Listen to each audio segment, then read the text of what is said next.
Hey Teresa, how you doing? All right, here we go. Yeah, looking good. I think it's coming along beautifully. There's a couple of things I would recommend. Okay, so right now I think that we have there's a couple of things that are gonna with the PDF right here. So let me just download this really quick so I can show you what happens when the poster is going to be viewed at a distance. So here's the poster, right? And this is a pretty good solution. I think that's pretty good. Right now, I think the hook it's not. Try to increase the stroke, the size of the stroke of the hook, because right now, if we zoom out here, watch what happens. When we get to a distance, that hook's going to disappear, and it's not going to make as much sense. Remember, this is a poster, so it's meant to be viewed from a distance. So I think adding a little bit more contrast by way of that stroke size, creating a little more contrast with the hook, even the opening of the hook and the actual hook itself. So just increase that stroke size of that a little bit. It's also going to create a nice continuation since the subhead is white and the hook is white. It's also going to create this really neat continuation here. My only other comment, I've just got two comments now. Remember visual vibration? That was in one of our lectures, I think in the second or third week of the course. But basically what visual vibration means is that if you have areas of high contrast, and it happens quite a bit in complementary colors, but this orange is really super saturated, and placed against its complement in the blue, what happens is we start seeing this kind of visual vibration. It's a optical illusion, and it's based on that high contrast.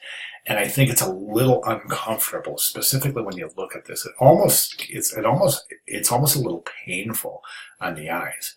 So what I would recommend here is considering a less saturated color for the foreground type to reduce that visual vibration. Maybe even try to move away from the complementary colors. Think about that. Okay, my only other comment is I don't, this is a quote, right? To hell with luck, I'll bring the luck with me. Let's get that in title case instead of all caps. And that means that this T is going to it won't be capitalized. Everything else will be capitalized, but the T won't. Since the word aisle is in this subhead right here, I think it's a given that it's a quote. So I would remove those quote marks. And what I would do is I would reduce the size of this type so it fits in right here.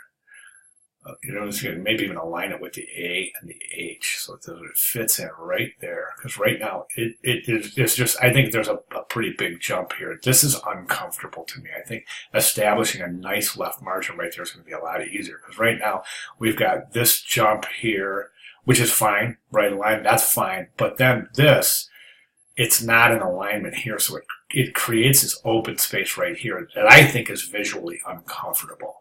So all you would have to do here is just reduce the size of the type to fit in right there. As I said, maybe align it with the A, maybe the beginning or the end of the A, and then just bring it right to an alignment with the H, and I think it's going to be beautiful. All right, those are my comments, and I think it's going to work out beautifully. So let me know if you understand my comments about visual vibration here. It's a pretty important concept in design. So other than that, this is coming along just beautifully. All right, good job. Thank you.